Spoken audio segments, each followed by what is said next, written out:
We're here with Mayoralty candidate Don Atchison to discuss some of the issues in this fall's upcoming civic election. Welcome, Don. Wayne, it's great to be with you.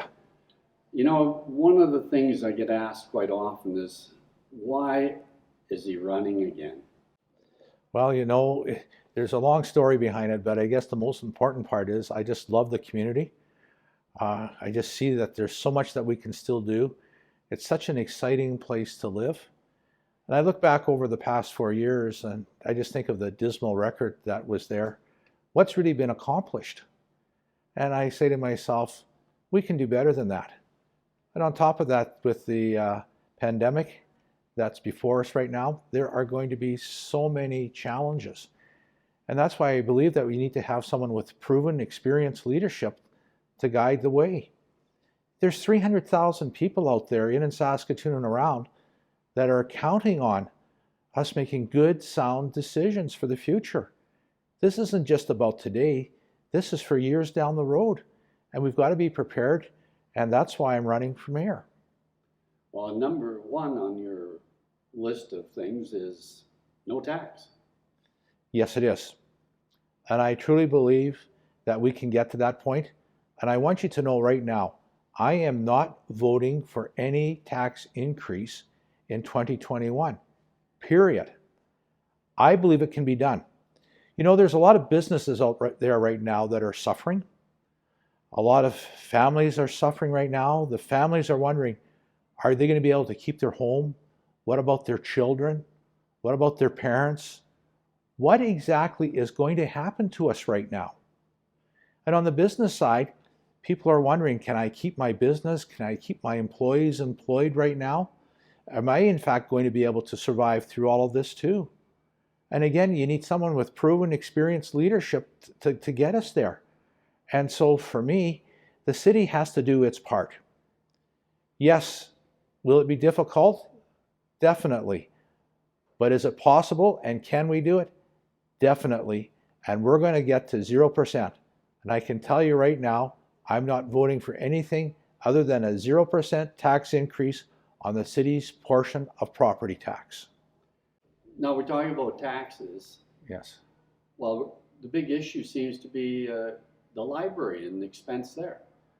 Wayne, I want you to know right now, anyone who says that they are personally going to stop the library from being built doesn't understand civic politics at all.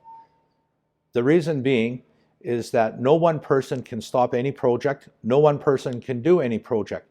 It requires 6 votes. So that's how city council works. It's on a consensus basis. The library right now has been approved for $67.5 million. And it's interesting when you're said that, well, I'm going to stop it. Well, has anyone asked the city solicitor or the city clerk? It's interesting. Some have said, well, maybe yes, maybe no, maybe so. Who knows? And the bottom line is, until the city clerk and the city solicitor give a definitive answer, yes or no, not maybe, yes or no, there's no point really having much of a discussion on it, because you're talking about what ifs. The bottom line is, do we need a new library? Well, I can tell the old library is painfully inadequate. And libraries have rejuvenated themselves. They've repurposed themselves. They're not the libraries that you and I knew. But the big question is, why does a library have to own the building? Why can't it be a lease or a lease to purchase? Why can't they in fact work an agreement out with a land developer that would sell the airspace so that you could have, for example, an office tower on top, or you could have a residential component on top, and then you could have commercial down below that integrates in with the library? There's a lot of different things you could do. There are so many questions still to be asked before we go any further. But until we hear from the city solicitor and the city clerk, there really isn't much more that we can do at this time. The $67.5 million for the library pales in comparison to the bus rapid transit plans. Tell us about that. Well, the bus rapid transit is at least $500 million. Yes, $500 million. It's not $100 million. All you have to do is look at what they've done in Mississauga. It was $528 million, and a leading planner said afterwards it's a white elephant. The one in London, Ontario is approximately $500 million is what they're asking for that particular program, for their bus rapid transit. So the bottom line is, why don't we tell people exactly how much we believe it's going to be? They're using creep methodology where they say, well, it's $100 million. Oh, that didn't work. So we need another $100 million. Oh, that didn't work. Oh, now we need another $100 million. And the $100 million yet to death. On top of it, have you heard any talk about the University Bridge where they'd have to take 2 lanes out of service? Have you heard if they put the bus rapid transit on Broadway Avenue, that 2 lanes from the Broadway Bridge are going to be required? I don't think you've heard any of that discussion at all. This is a significant impact on our community, not only for today, but for decades down the road. Investing those type of dollars, what other projects could we possibly be doing? On top of that, with bus rapid transit, what about the rail lines that are going through the city? The last time I figured it out, if there's a train going by, you can't take the bus across the tracks, so you have to wait. It takes approximately 5 to 10 minutes longer on bus rapid transit to get home than it does in your car. Which way are you traveling? I know most people, when the day is finished, they want to get home as quickly as possible. They don't want to spend more time waiting to get home to their loved ones. They want to get going right now. So how do you remove the rail lines? You've been there, you've talked to these guys. Well, first of all, I can tell you right now, having bureaucrats and administrators talking to each other isn't the way you're going to move the rail lines. It requires the mayor, it requires the presidents of the rail lines, the VPs to getting together, sitting down and having those discussions. Is it possible for them to be moved? Absolutely. Just think what it would do to the city of Saskatoon. You could have a green corridor throughout the city of Saskatoon. There are so many things that you can do. In fact, what it does then is that for Sutherland, it reinvents Sutherland with the light industrial area out there that could perhaps be put into place. There are so many opportunities. And this idea of saying, well, we'll put overpasses in or we'll put underpasses in. I defy you to go to any community to see if you can actually see from one side to the other. It's a visual barrier. Visual barriers are not what you want in your community. You want to have a city that is cohesive, working together as one, that it flows together. Those are the things that you want. You know, when you drive downtown, you still have cycle lanes. Yes, we do. And I can tell you right now, I voted against the bike lanes on 4th Avenue. And I told them at the time, and one should never say, I told you so. I said it wasn't going to work. It was a huge investment. They now want to put them on 3rd Avenue. Another big mistake, because you're taking away parking stalls. I think it's dangerous for everyone. Downtown, the bike lane should be on 19th Street. They should go all the way around over to Spadina Crescent, and they should be on 24th Street. That's where they should be. This idea of putting them in the middle of the city doesn't serve anyone well. We want a healthy and vibrant downtown. And if you have a healthy and vibrant downtown, you have a healthy and vibrant city. So that's imperative that we get that done. And speaking of downtown, another big issue seems to be the lighthouse. The lighthouse is a huge issue. And does it require a new solution? Yes, it does. I can tell you right now, I've spoken to the people at the lighthouse, and I think we can get there. I think that we can find a new solution for everyone. I don't think it's fair the way it is right now. That in fact, people at 9 a.m. in the morning are locked out, can't come back to 5 o'clock in the afternoon. Mother Nature calls along the way. And you can see most businesses downtown now only allow customers in to use their facilities. What are you going to do? I think that there's a tremendous opportunity here for a great solution and to help with the rejuvenation of the downtown on top of it. We can all work together with the provincial government, Saskatoon Tribal Council, Saskatoon Police Service, City of Saskatoon, and the Saskatoon Health Region, the Métis. We can all sit down and we can get to the other end together and have a great solution for everyone, not for some, but for everyone. Speaking of downtown, what about the development of the rejuvenation, What's your vision? Well, first of all, the vision started with River Landing. And River Landing is, I would say to you, has been tremendously successful. And the past councils that were there that worked so hard on it, and those that voted for it, need to be congratulated. Those that didn't want to vote for it and didn't vote for it or tried to stop it, I need to ask myself, why would they want to do that when you can see the success that's out there today? On top of that, what we require now is an entertainment district. We're getting there. We have the Remy, we have Persephone Theater, we have Cineplex Galaxy, and we need an entertainment center that includes a convention, conference rooms, and a facility that may hold up to 20,000 people into the future. That's what we need to be able to do. And I can tell you, I've certainly got locations that I think that we should be using. I don't want to disclose those because when you're the mayor and you're out negotiating along with the rest of the administration, the price goes up then. So why wouldn't we wait till after? But I can tell you, the city of Saskatoon certainly needs something like that to get downtown going once again. And the west side? Well, on the west end of the city, I can tell you right now, Wayne, there's the West Industrial area. That certainly needs some work done to it. We've spoken to different individuals out there about moving their businesses. They're anxious to move. Again, deals can be made to, in fact, satisfy the needs of the people that are living close to the West Industrial area. The other parts that need to be done, we need to be looking at, for example, a recreational type facility over in that area too.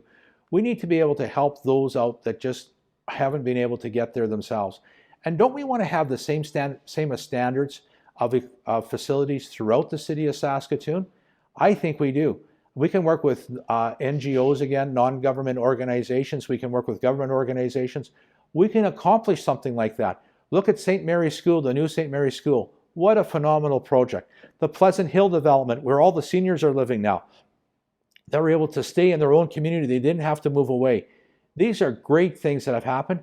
And I tell you, we can get there. We just have to have the courage to do it. Mr. Wasson Bridge. Yes. And the road out through the northeast. A lot of controversy over speed limits and environmental issues. Yes. What say you? I tell you right now, Wayne, that we need to increase the speed limit that's there. We need to have a consistent speed limit along the entire way. Central Avenue can stay at 60 clicks, whatever the case is, because it goes from 60 from there then all the way down to Attridge. Leave it at 60. But the other portion where the speed limit was 70, then it's 50, then it's 60, we need to, in fact, change the speed limit there to a higher number so that the vehicles, when people are going home, don't have to worry about going through speed traps at all. And people talk about, well, what about the wildlife that's there? Well, I can tell you right now, they've put fences up in other areas until developments have come to help the wildlife not to be injured or killed along the way. We can do the same thing. It's not going to cost a lot of money to do that. But why don't we do the right thing, and let's make sure that people can get home and they don't have to worry about getting speeding tickets. A lot of people avoid using the Mistawassa Bridge because of that very reason. They still use Circle Drive. And I can tell you right now, when the speed limits are changed and they're consistent right across the board and they're slightly higher, a lot more people are going to be using it. And I use the example of 8th Street and Preston Avenue. At one time, the speed limit at Preston and 8th going east was 100 kilometers an hour. Today it's 50. And why is that? Because the developments closed in, and as more and more development came, the speed limits kept getting reduced. The same thing will happen here. This eventually will be another bridge, just like the Broadway Bridge, the University Bridge, Circle Drive Bridge. It will fall into that same type of category going through neighborhoods. The next 10 years for Saskatoon, it's going to be a tough time for council, for the mayor, and for the citizens. You're absolutely correct. With the pandemic that's been going on right now, we need to make sure that we put things into place. We need to put the vision in front of the people. We need to start planning right now. What's happened so far since this has occurred? Not much. What are we going to do for businesses that have taxes at $50,000 or $60,000 per month? Not in a year, but per month. How are we going to help them get to the other end?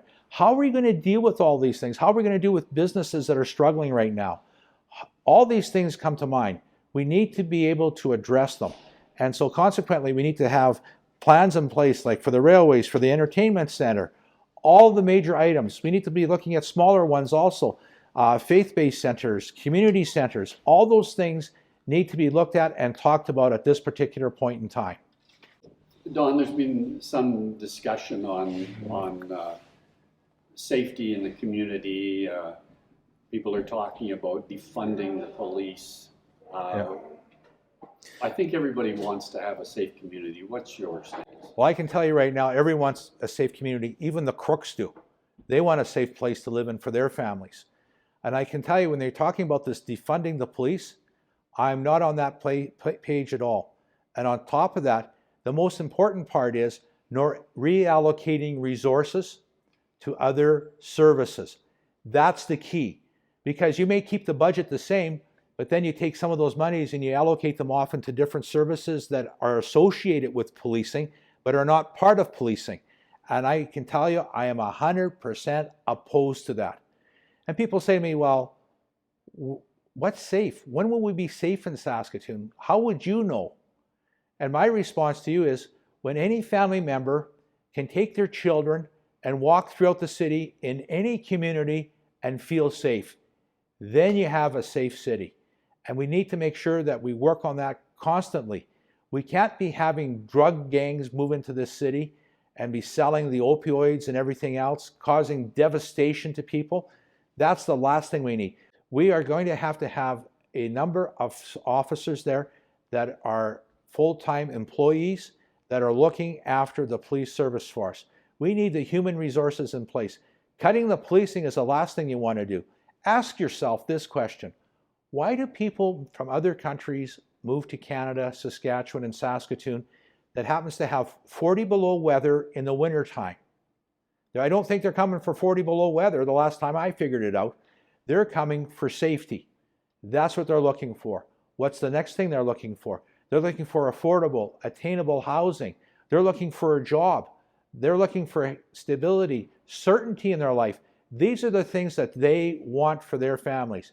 I admire each and every one of these newcomers to our community. When you think of what some of them have given up over their time so that their families can have a better quality of life down the road for generations, that were doctors, lawyers, accountants, professors, any of those professions at all, that have moved here and have given everything up for their families. I admire them because they have done so much for their own families. On top of it, we need to make sure that every family that's in our community can walk the streets whenever they want to and feel safe. So once again, when it comes to funding, I'm about making sure we have enough funding there for the police service. That every man and woman that works for the police service, they should know when they come to work at night, their families will know that their loved ones are going to come home safe and sound to them. That's what's important. And we need to make sure the resources are there, the equipment is there, that in fact that does happen for them. Don, thanks for taking the time out to fill us in on some of the questions that people may have in the upcoming election. Thanks ever so much. And I want you to know, in Saskatoon, we need proven, experienced leadership that is going to get us through these difficult times before us right now. We need someone who can navigate through these rough waters, and I believe I'm the person that can do it. And thank you ever so much for being here today.